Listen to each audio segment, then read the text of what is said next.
ভোটের নামে প্রহসন চলছে। গতকাল রাত থেকে আমার যারা পোলিং এজেন্টের সম্ভাবনা যাদের, তাদের বাড়ি ঘরে গিয়ে তালা দেওয়া, তাদের বাড়িতে গিয়ে হামলা করা, সারা রাজ্য জুড়ে একটা প্রহসনে পরিণত হয়েছে। এখানে 4টি বুথ, 3টি আমার পোলিং এজেন্টকে ঢুকতে দেওয়া হয়নি, বের করে দেওয়া হয়েছে। আমি এসপিকে জানিয়েছি। আমি পুলিশ অবজারভারের সঙ্গে কথা বলেছি। এখানে আরুর সঙ্গে সেভারেল টাইম আরুর সঙ্গে আমার ইন্টারেকশন হয়েছে। আরু নিজে বলেছে যে আমি পোস্ট অফিস চৌমুহনী থেকে এসে তাদেরকে তুলে নিয়ে ঢোকাবো। এখন অবধি আমি বসেছিলাম, আমি এইমাত্র এসেছি, 7:30টায় আমার ভোট দেওয়ার কথা। আমি আধা ঘন্টা অপেক্ষা করে সেখান থেকে বেরিয়েছি এবং রাজ্যের বিভিন্ন জায়গা, প্রতাপগড় বিধানসভা, সূর্যমণিনগর বিধানসভা, রামনগর বিধানসভায় তো যাচ্ছে তাই অবস্থা। আমি বনমালীপুর সকাল থেকে এই দৌড়ঝাঁপ চলছে।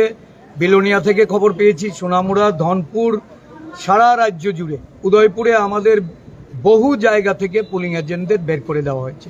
এখন চলছে ভোটারদের লাইন থেকে বের করে দেওয়া। একটা ভোটের নামে অরাজক পরিস্থিতি তৈরি করেছে। আমি যাচ্ছি, কিছু কিছু সেন্টারে যাব এখন, তারপর বেলা শেষে আমি সার্বিকভাবে আপনাদেরকে বলব। গোপাল রায় বলেছিলেন যে যদি এরকম কিছু হয় তাহলে কংগ্রেস প্রতিরোধ করবে, আপনারা কি প্রতিরোধ করছেন?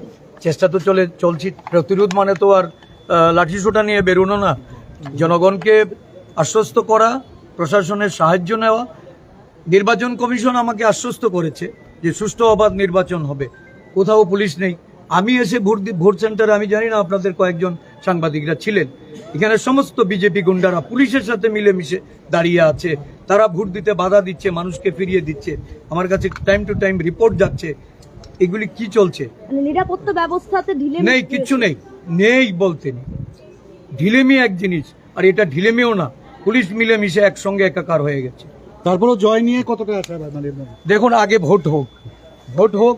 জয় পরাজয় তো জনগণ যারা ভোট দিচ্ছেন তারা, কতটুকু মানুষ ভোট দিতে পারবে তার উপরে নির্ভর করবে। ছাপা ভোট কতটা হবে এটার উপরে অনেক কিছু নির্ভর করবে।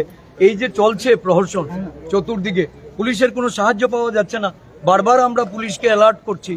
আমি সকাল থেকে এসপিকে অন্তত 3বার ফোন করে ওনাকে পাইনি। তারপর উনি আমাকে একটা কল ব্যাক করে বললেন আমার এই নাম্বার না ওই নাম্বার। তাহলে ওই নাম্বারটা কেন দেওয়া হলো আমাদের লিস্টের মধ্যে?